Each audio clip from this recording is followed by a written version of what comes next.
दे सके। ठीक है, तो हम स्टार्ट करेंगे द ट्रीज चैप्टर की समरी से।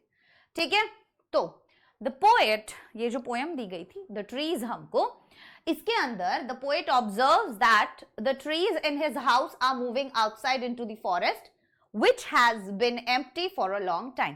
अब बेसिकली जब आप वो ये वाली पोएम को पढ़ते हो ना, तब आपको ऐसा लगता है कि अच्छा एक घर है, घर के बीच में कोई एक पेड़ है, ठीक है, और अब पोएट जो है ये ऑब्जर्व कर रहा है कि वो जो ट्री है उसके घर का, trees are moving outside into the forest, वो बाहर की तरफ मूव कर रहा है धीरे धीरे धीरे धीरे करके, which has been empty for a long time, जो काफी समय से बिल्कुल खाली है जंगल।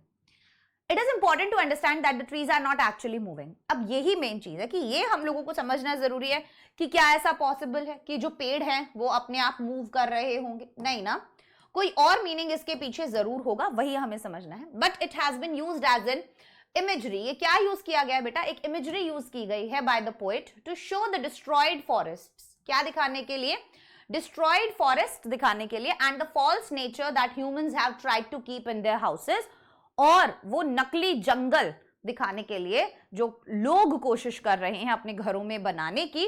घरों में इतने पेड़ पौधे लगा लेते हैं, जंगलों के काटे जा रहे हैं। जंगलों के नहीं काटने चाहिए, वो किसी का बसेरा है। घर के पेड़ पे कोई आदमी कोई आदमी कह रही हूँ, आदमी वैसे जानवर ही हो गया, पर कोई भी जानवर जो है वो वहां रह नहीं सकता है ना, उसका घर नहीं बना सकता है, राइट, तो वो किसी काम का नहीं है। Since the forest outside was empty, no birds could sit on the branches of trees, no insects could hide in the trees, and sunlight could never disappear under the shadows of the tree. The speaker feels that the empty forest will be full of trees by the next morning।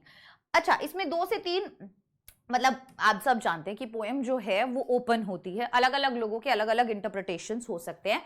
ये भी बोला जा रहा था इस poem को लेके, बहुत सारे लोगों का ये भी एक नजरिया था इस पोएम को देख के कि ये जो ट्री दिखाया गया है घर के अंदर का, ये बेसिकली घर की महिलाएं दिखाई गई हैं। ठीक है, जो अब धीरे धीरे करके घर से बाहर निकल रही हैं, कहीं ना कहीं वो घर के अंदर कैद हैं, लेकिन आदमी जो है वो इस बात पर ध्यान नहीं देता हुआ दिखाई दे रहा है, एज इफ उसको कोई फर्क नहीं पड़ रहा है। इस तरीके का भी मैंने पढ़ा था, इसका एक वर्जन जो बोला जा रहा था कि ये ट्रीज जो है बेसिकली घर की औरतें हैं जो कन्फाइन होकर रह गई हैं घर के अंदर ही। ठीक है, और जैसे एक पेड़ अगर आपने घर के अंदर उगाया है, उसका कोई यूज नहीं है, उसका कोई फायदा नहीं है, उसकी जिंदगी बर्बाद है, वैसे ही जब आप एक महिला को भी घर में ऐसे कैद करके रखते हैं, बाहर जाने नहीं देते, अपनी जिंदगी नहीं जीने देते, तो वो भी बिल्कुल वैसे ही एक बर्बाद ही है ना। हाँ, तो it seems like the trees work silently in the night in order to complete their mission of getting free from the boundaries of the house। ठीक है, तो अब कह रहे हैं ये ऐसा लग रहा है कि ये जो पेड़ है ये आजाद होने की कोशिश कर रहा है, साइलेंटली ये रात में काम कर रहा है, in order to complete their mission। किस चीज के लिए, अपना मिशन कंप्लीट करने के लिए, और वो मिशन क्या है, इन बाउंड्रीज से आजाद होना और अपनी असली जगह पर जाना। ये बिल्कुल वैसा ही है बच्चों, जैसे एक जानवर या मतलब जो टाइगर वगैरह वाली आपको पोएम्स दी हुई है उनके अंदर भी बोला गया है ना, तो ये बिल्कुल वैसा ही है कि उनकी असली जगह जंगल में है, लेकिन हमने उनको जू वगैरह में कैद करके रखा हुआ है। So therefore they work all night to free themselves through the cracks on the veranda floor। तो इसीलिए they work all night, वो सारी रात काम करते हैं, to free themselves, अपने आप को आजाद करने के लिए, through the cracks on the veranda floor। The leaves of the trees try very hard to put a lot of pressure on the glass। अब जो पत्ते हैं, ठीक है, और वो जो खिड़कियों के ग्लास होंगे उन पे बहुत प्रेशर डाल रहे हैं बाहर निकलने के लिए, तो वो एक इमेजिनेशन है पोएट का, है ना। The small twigs have become very hard due to applying so much pressure to free themselves। वो बहुत हार्ड हो गए हैं, बहुत ज्यादा प्रेशर लगाने की वजह से अपने आप को आजाद करने के लिए। And the large branches of trees try to move slowly from there and look like newly discharged patients। और बोले वो जो है ना पत्तियां, जो पेड़ टहनियां हैं जो घर के बाहर निकलने की कोशिश कर रही हैं, वो बिल्कुल वैसे ही लग रही हैं जैसे एक नया नया पेशेंट जो होता है हॉस्पिटल से अभी अभी ठीक होकर ही बाहर निकलता है, उसे लगता है कि वो पूरी तरीके से रिकवर हो गया, बट वो नहीं हुआ होता है ना। who become half shocked on coming to the outside world। So the poet sits in her house, इसीलिए कवि जो है वो अपने घर में बैठे हैं, लंबे लंबे लेटर लिख रहे हैं, with the doors of house opening to the veranda, जिसके दरवाजे जो है वरांदे में खुलते हैं, वहीं बैठे हैं. She mentions in her letters about the trees that are moving out to the empty forest, और वो mention करते हैं उनके लेटर में about the trees, उन ट्रीज के बारे में जो घर से बाहर निकलने की कोशिश कर रहा है एक खाली जंगल में. सी खाली जंगल बोला जा रहा है. It is a full moon night, ये एक फुल मून नाइट है, where the moon is shining in the open sky, जहां पर पूरे खुले आसमान में चांद चमक रहा है. And the night is very fresh, और जो नाइट है वो बिल्कुल फ्रेश है. The poet smells the leaves and lichens coming from the trees that reach her like a voice. The poet listens to the sounds coming from the leaves and lichens of the tree, and these sounds will not be there in the morning, as the trees will move out to the forest in the night and will not be in the house by the morning.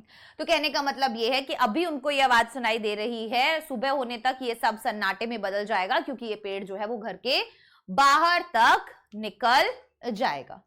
तो इस poem के ना बहुत सारे अलग अलग meanings भी हैं, मैं सही बता रही हूँ जेन्युइनली.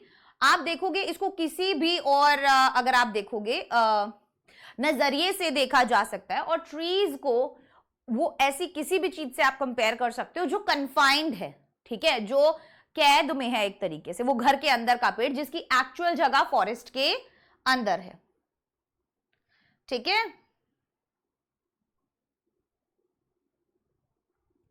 एक मिनट. हाँ जी, ठीक है, यहां तक समझ में आया? हाँ,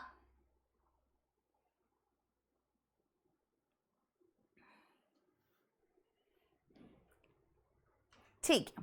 सो बेटा लाइकेंस का मतलब होता है, ये यहाँ पे दिया हुआ है ना, the poet listens to the sounds coming from leaves and lichens of the tree, जो छोटे छोटे कीड़े होते हैं, फंगस टाइप का जो होता है. हाँ ठीक है ना, पेड़ पे ही होते हैं ना, वही उसी को बोला जाता है. यस. हाँ, आपने देखा होगा अक्सर चट्टानों पे, पेड़ों, पत्थरों पे भी वो उग जाते हैं, येलो व्हाइट कलर के होते हैं. यस. हाँ यार, फंगस टाइप का नहीं दिखता है क्या कि वो ठीक है. हाँ ओके, आगे बढ़ते हैं. Now the poet can hear the glass, ये लाइकेंस है, लीव्स एंड लाइकेंस, ठीक है, LICHE, लिचन्स नहीं है, लाइकेंस प्रोनाउंस होगा ये. Smells the leaves and lichens coming from the trees that reach her like a voice. ठीक है, हाँ या ना? ठीक.